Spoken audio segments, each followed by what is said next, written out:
Operation Sea Lion, probably one of the boldest plans in German history. It deals with the invasion of Great Britain. While the Germans still shied away from a confrontation with the mighty British Empire at the beginning of the Second World War, this changed abruptly with the rapid defeat of France.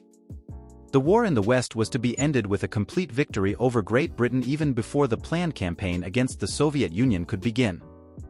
The top-secret invasion plans were only uncovered in secret files after the war and contained some explosive details. Today we look at these megalomaniacal plans in detail, how the British were to be defeated and why the planned invasion ultimately failed. From the outset, Germany's plans for the war in the West mainly involved France. After the fierce battles in the First World War, the aim this time was to bring down the hereditary enemy quickly and thus create facts. In addition, the British were to be forced into a quick negotiated peace.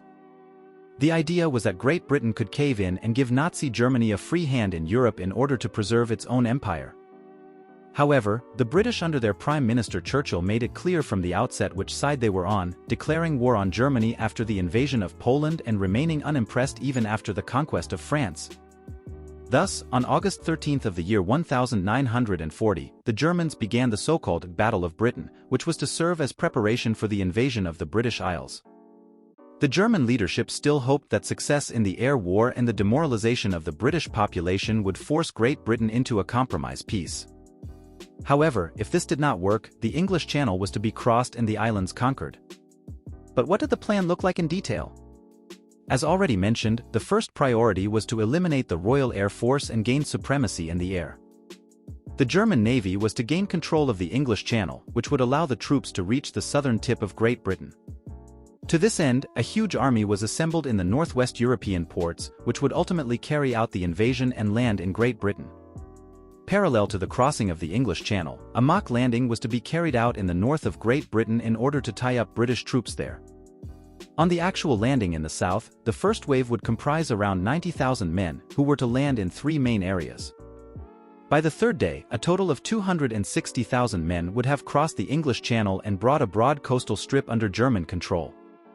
From there, the soldiers were to advance northwards until the British government agreed to surrender.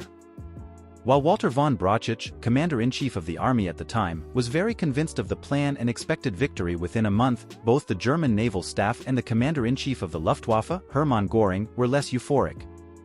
The Royal Navy in particular was vastly superior to the German Navy, which had suffered heavy losses in the conquest of Norway shortly beforehand. And the German air raids did not have the desired effect either.